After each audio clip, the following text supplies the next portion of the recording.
গেটত দিব লাগে 200 টকা। তেতিয়াহ'লে 100 টকা দি মোৰ পৰিয়ালখন চলিব নেকি? আপুনি কওকচোন। মাথা গৰম হৈ যায় কেতিয়াবা। যোৱাকালি মোক ৰখাইছিল টোল গেটত। মই কৈছোঁ দাদা মোৰ মানিবেগত 1 টকা পইচা নাই, মোৰ মানিবেগত 1 টকা পইচা নাই, মোৰ এই ফাষ্টেগটো লগোৱা নাছিলে। কি কয় তাত যোৱা নহ'ব। তেতিয়াহ'লে মই কোনফালেৰে যাম? মই তেতিয়াহ'লে ঘৰত আহিব নোৱাৰি। চৰকাৰ কোনে বনালে? আমি বনালোঁ। মন্ত্ৰী কোনে বনালে? আমি বনালোঁ। অসমৰ মুখ্যমন্ত্ৰীক কোনে বনালে? ৰাইজে বনালে। ৰাইজে যদি অল ইন অল হয় তেতিয়াহ'লে ৰাইজৰ আবেদনবোৰ কিয় মানি নলয়? ৰাইজৰ দুখ বেদনাবোৰ কিয় বুজি নাপায়? আজিৰ ভিডিঅ'টো অকণমান চাওক। মই প্ৰত্যেকটো ভিডিঅ' ৰাইজৰ হকে মাত মাতোঁ। মই কোনো মোৰ নিজৰ স্বাৰ্থৰ কাৰণে মই কোনো ভিডিঅ' নবনাওঁ। গতিকে মই ৰাইজৰ হৈ কিছুমান মাত মাতোঁ।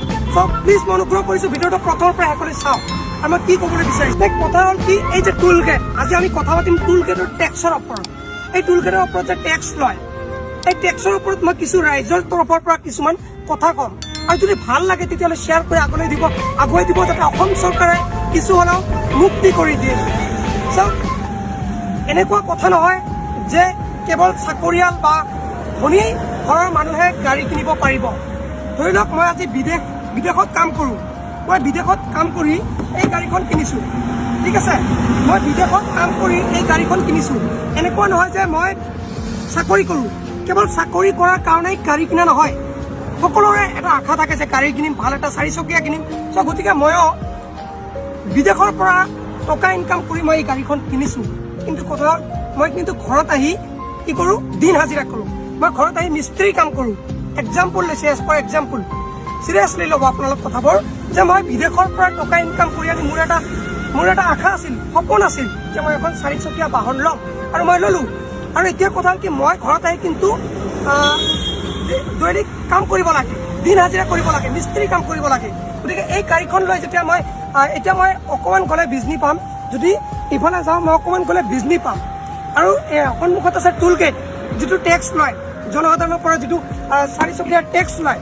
এই টেক্সৰ ওপৰত মই কৈ আছোঁ যে এই যে টোল গেটত যে গাড়ী ৰখাই টেক্স লয়, ইয়াৰ ওপৰত চাওক। মই অকণমান আগত গ'লে কি ল'ব? টেক্স ল'ব। ঠিক আছে, যে টেক্স লয়। মই এতিয়া দিন হাজিৰা কৰোঁ 300 টকা। এতিয়া আমাৰ ঘৰত আহি পিনে অকণমান গাড়ীখন লৈ যদি এটা ভাড়া মাৰিবলৈ যাওঁ 600 টকাৰ, যোৱা অহা কৰিলে 300 টকা লয়। চাওক, আপোনাৰ কথাটো চাওক। এতিয়া মই বিদেশৰ পৰা ইনকাম কৰি এই গাড়ীখন কিনিছোঁ, কিন্তু ঘৰত আহি যেতিয়া মই এটা কোনোবাৰ ভাড়া মাৰিবলৈ যাওঁ তেতিয়া 600 টকা পাওঁ। আৰু 300 টকাৰ তেল যায়, পেট্ৰল যায়, আৰু থাকে কিমান? 300 টকা। আৰু যোৱা অহাৰ কাৰণে টোল গেটত দিব লাগে 200 টকা। তেতিয়াহ'লে 100 টকা দি মোৰ পৰিয়ালখন চলিব নেকি? আপুনি কওকচোন।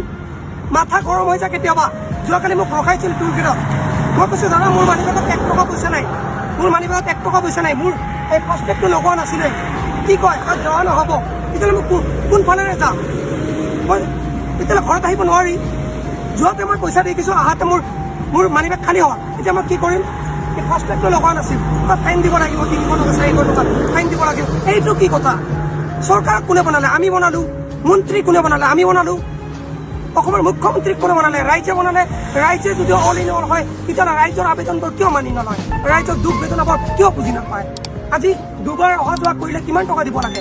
200-300 টকা টোল গেটৰ টেক্স দিব লাগে। তেতিয়াহ'লে ঘৰৰ পৰিয়াল কেনেকৈ চলিব? আপুনি নিজে কওক। যদি যুক্তিপূৰ্ণ নহয় মোক কথাটো আপোনাক কমেণ্ট কৰি জনাব কিমান যুক্তিপূৰ্ণ বুলি ভাবিছে আপোনালোকে। এতিয়া মোৰ মানিবেগত 1 টকা পইচা নাই।